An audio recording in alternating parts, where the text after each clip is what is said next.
Un tempo era uno dei comparti trainanti dell'economia siciliana e agrigentina in particolare. Parliamo del settore della pesca, oggi in una crisi senza precedenti, una situazione che ha spinto stamani la marineria di Licata a protestare davanti alla prefettura. Siamo arrivati proprio al punto che non possiamo andare più a lavorare. I nostri problemi li sanno tutti.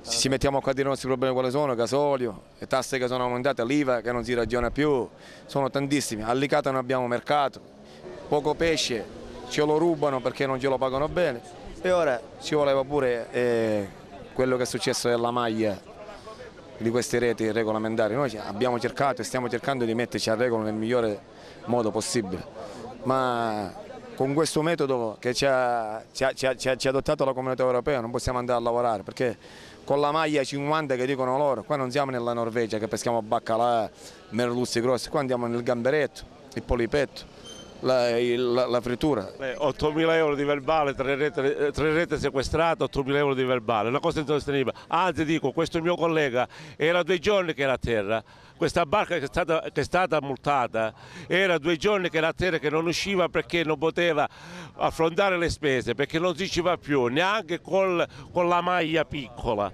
figuriamoci con la maglia. Lui era 3 giorni che era a terra perché non andava a lavorare, perché non copriva le spese. Se ora noi mettiamo questa maglia, ci direi ai signori biologi, i signori politici che non ci sanno rappresentare in Europa, non ci sanno rappresentare, che tirassero fuori le palle se sono per davvero in gamba, come dimostrano di essere in televisione, che sono tutti sapienti.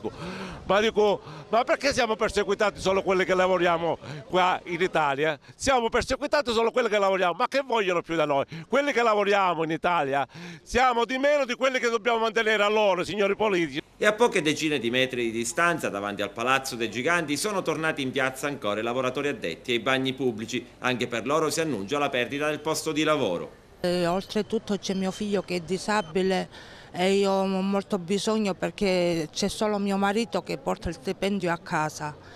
Io non posso andare a lavorare, come ho detto che ho un ragazzo disabile e purtroppo c'è solo lui che porta sostentamento alla famiglia. Grazie al lavoro di mio marito mio figlio va migliorando a poco, perché mio figlio quello che ha bisogno glielo devo dare, non posso dire soldi non ce n'è, perché se no mi cade di più in depressione come è già. E ora io mi appello al signor sindaco che si metta come vuole Buone sei panni. un po' nei miei panni.